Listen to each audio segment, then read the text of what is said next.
ആഹാരം നമുക്കത് വേണ്ട സമയത്ത് നമുക്കത് കിട്ടിയില്ല എന്നുണ്ടെങ്കിൽ പിന്നെ ഈ ഒരു ആഹാരം കൊണ്ടിട്ട് നമുക്ക് യാതൊരു വിധത്തിലുള്ള ഉപകാരവും ഇല്ല കേട്ടോ. പ്രത്യേകിച്ച് നമ്മൾ പ്രഗ്നൻ്റ് ആയിരിക്കുന്ന സമയത്താകുമ്പം നമുക്ക് ആഹാരത്തോടൊക്കെ കൂടുതലായിട്ട് ക്രേവിങ്സും വരും, നന്നായിട്ട് വിശപ്പും വരും കേട്ടോ.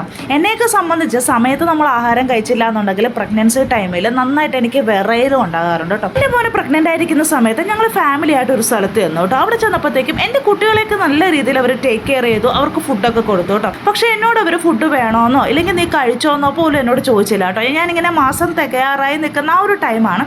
പക്ഷേ ഇതെനിക്ക് ഭയങ്കരമായിട്ട് ഫീൽ ചെയ്തു കേട്ടോ.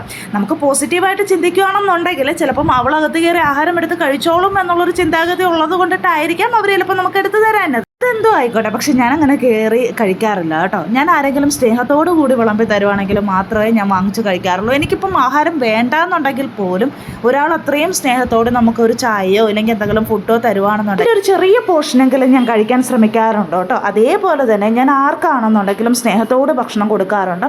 പക്ഷേ ആ ഒരു ഭക്ഷണത്തെ നിന്ദിക്കുന്ന രീതിയിൽ അവർ കഴിച്ചില്ല എന്നുണ്ടെങ്കിൽ പിന്നെ ആ ഒരു വ്യക്തിക്ക് എനിക്ക് ആ ഫുഡ് കൊണ്ട് കൊടുക്കാൻ എനിക്ക് ഭയങ്കര ബുദ്ധിമുട്ടുള്ള കാര്യമാണ് കേട്ടോ. അപ്പോൾ പറഞ്ഞു വന്നത് എന്താണെന്ന് വെച്ചാൽ നമ്മൾ എത്രയൊക്കെ ദേഷ്യം ഉണ്ടെന്ന് പറഞ്ഞാലും നമ്മൾ ആഹാരത്തിൻ്റെ കാര്യത്തിൽ പ്രത്യേകിച്ച് ഒരു ഗർഭിണികളോട് അല്ലെങ്കിൽ വിശന്നിരിക്കുന്നവൻ്റെ മുമ്പിൽ നമ്മളിങ്ങനെ പെരുമാറരുത് കേട്ടോ. അപ്പോൾ ഇതൊക്കെയായിരുന്നു ഇന്നത്തെ സ്പെഷ്യൽ.